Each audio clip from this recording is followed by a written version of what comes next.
ಇದ್ದಿದ್ದು ಇದ್ದ ಹಾಗೆ.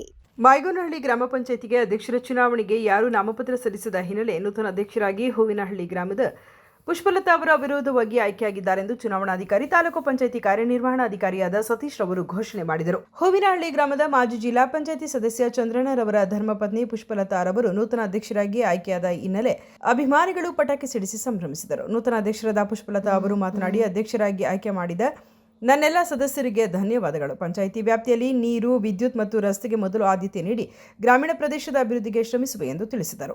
ಸದಸ್ಯರುಗಳು ಮತ್ತು ಅಧ್ಯಕ್ಷರು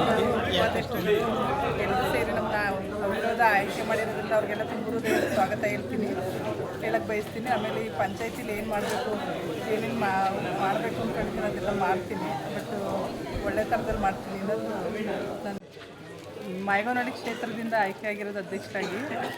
ಆಯ್ಕೆ ಮಾಡಿರೋರಿಗೆಲ್ರಿಗೂ ನನ್ನ JDS ಪಕ್ಷದ ಸಹೋದ್ಯೋಗಿಗಳಾಗಿರ್ತಕ್ಕಂಥ ಎಲ್ರಿಗೂ, ಇವ್ರಿಗೆ ಇಲ್ಲಿರ್ತಕ್ಕಂಥ ಅಭ್ಯರ್ಥಿಗಳಿಗೆ, ಮಾಜಿ ಅಧ್ಯಕ್ಷರು, ಉಪಾಧ್ಯಕ್ಷರುಗಳಿಗೆಲ್ಲ ಧನ್ಯವಾದಗಳು ಹೇಳ್ತಾ, ಮತ್ತು ನಮ್ಮ JDS ಪಕ್ಷದ ಅಧ್ಯಕ್ಷರುಗಳಾಗಿರ್ತಕ್ಕಂಥ ಕುಮಾರಸ್ವಾಮಿ ಅವರಾಗಿರ್ಬೋದು, ದೇವೇಗೌಡ ಅಪ್ಪಾಜಿ ಅವರಾಗಿರ್ಬೋದು, ಮತ್ತು ಸುರೇಶ್ ಗೌಡರಾಗಿರ್ಬೋದು, ಅವರೆಲ್ಲರಿಗೂ ಅಭಿನಂದನೆಗಳನ್ನ ಹೇಳ್ತಾ ನಾನು ಇದೇ ಸಂದರ್ಭದಲ್ಲಿ ಗ್ರಾಮ ಪಂಚಾಯಿತಿ ಸದಸ್ಯರು, JDS ಪಕ್ಷದ ಮುಖಂಡರು ಹಾಗೂ ಕಾರ್ಯಕರ್ತರು ಭಾಗವಹಿಸಿದ್ದರು. ಸುದ್ದಿ 3 ವಾಹಿನಿಯ ಹೆಚ್ಚಿನ ಮಾಹಿತಿಗಾಗಿ ಸಬ್ಸ್ಕ್ರೈಬ್ ಆಗಿ ಹಾಗೂ ಬೆಲ್ ಬಟನ್ ಒತ್ತಿ.